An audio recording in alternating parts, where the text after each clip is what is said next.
is Rowdy Rhonda, and I'm here at the first Rowdy Con ever. Woo. But I'm here with David Passmore. Hello, everybody.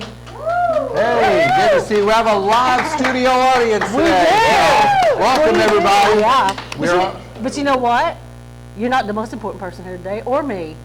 Oh, no, I never was. It's our guest. No, it's our guest. That's exactly right. It's our guest.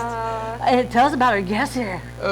Everybody, which I know a lot of people know her, but she's a very special, dear friend of mine, Amy McAllister. Yeah. Welcome. She has traveled far and wide to be here for this moment. And, you know, I just said this before we went on air. You know, this is a year in the making. A year in the making. So welcome to our program. Welcome to it's finally here. Pigeon Forge. I've been waiting. I'm so excited. Thanks for having me. We're so excited. Now, last year, let me go back. Let's back up a minute. You said a year in the making.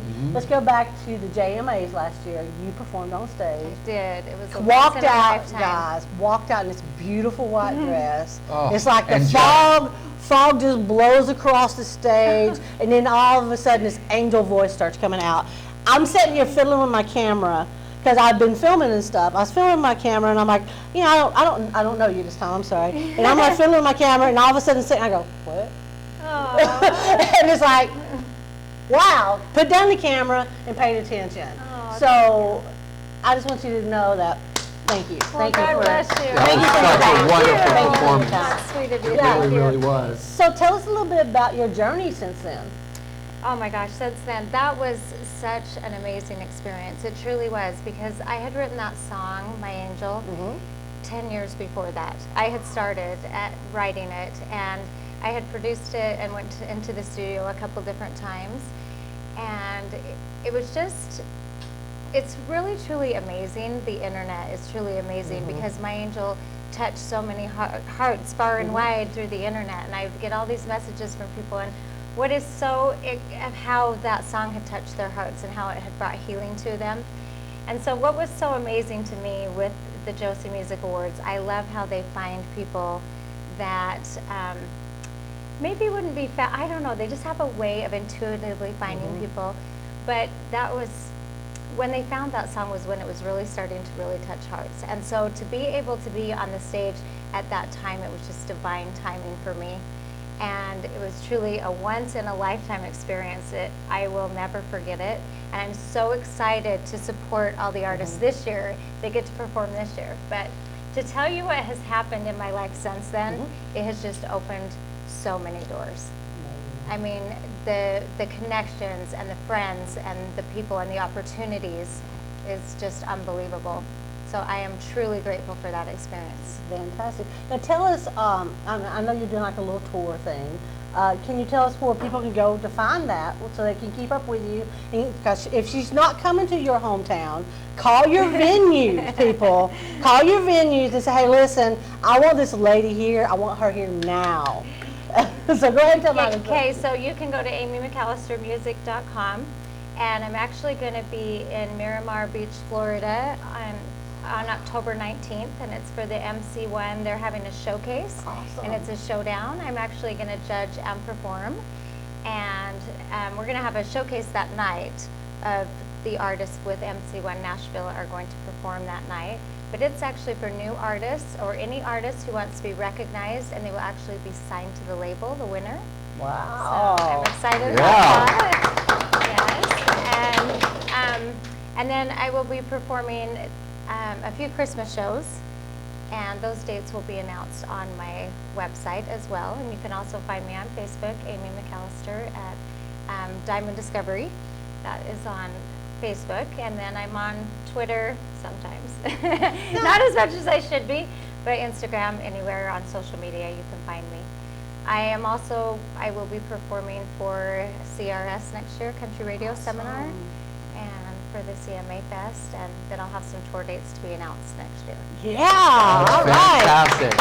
We'll definitely be keeping up on that. Thank you. And again, people, like I've said before in the past, go find your artists, go find all kinds of artists, share their stuff, like it, get it out there. You're helping them, you're helping yourself, you're helping everybody out there that needs to hear their music, needs to hear their, because this is a form of art. This is not just someone up here wanting to sing or someone trying to be famous or something. This is, when you listen to this young lady, you hear the love, the heart in it, and that's what it's about. Thank you. That is what it's about. You know, I've had people say, you're never going to make it in the music business, or you're too old. And really, when I get that comment, that's really not why I did it, to make it in the music business. I did music because I am a lover. My passion is faith, family, friends, children. I love children, and I love music. And I truly just love to share a message. I love to uplift people. I want people, my biggest dream is to see people living their biggest dreams, and to see people happy and loving who they are and loving their life. That's my biggest dream. So That's fantastic. I appreciate you saying that. Thank you. I remember last year sitting out in the audience, and I just, it was angelic for me. And when you started singing and I heard the message, it still chokes me up to this day. That's what music does. And you have brought so much light to the world. So much light for some things, and it really affected me. Of course, I'm an easy crier. If you didn't know anything about me, I cry easy. But your music touched me in such a profound way, and I really appreciate that. God bless you. Thank you. I would like to step a little bit back and tell me about the young Amy McAllister. Tell me how did it come about for you to be where you're at today? Well, it's kind of funny that my Aunt Marcia is here, because at a really Hi, Hi. At a really young age, I used to go into the bathroom and steal her makeup, and I'd put it on, and I would think she couldn't see me if I'd close my eyes and run down the hall. You know, so I'd close my eyes because I knew I was sneaking into her makeup and her high-heeled shoes, and I would take the brush and sing in front of the mirror. And Dolly Parton, I love Dolly Parton. I mean, Islands in the Stream. I mean, Welcome to Dollywood. Welcome to Dollywood, Dolly, if you're watching. Come true. And you know, as some of my guy friends from Tremont, and they'll remember all the whatever neighbor kid that I could get, whatever guy I could get to sing with me, to sing Islands in the Stream. You know, I love to do that. I grew up with three brothers. I had three brothers first, and then my mom was pregnant with the fifth child, and I just wanted him to be a girl so bad. And when Mike came, he was a little baby boy, the cutest baby boy, 4 brothers. But I remember I used to curl his hair and dress him up and make him sing with me and dance with me.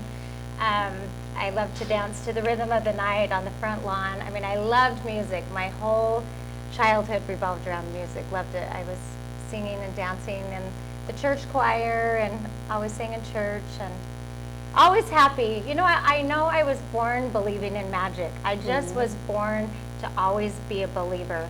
I just never knew failure until later on in my life, and that's what inspired my album. Is after my brother died, Brad, we were just 18 months apart, and this Building Reasons and Dreams is actually his name, B-R-A-D, Building Reasons and Dreams. And so he inspired.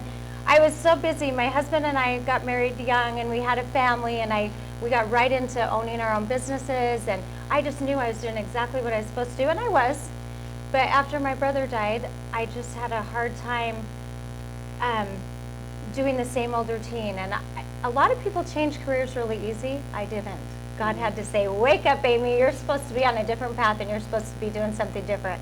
And I really didn't realize, and I don't mean this in a negative way, but I had kind of put those little girl dreams aside, the dreams that were in my heart. I'd kind of put those aside. And it's kind of been really fun to have my family young and have them, you know, mostly raised now, and be starting a new path and a new career in music.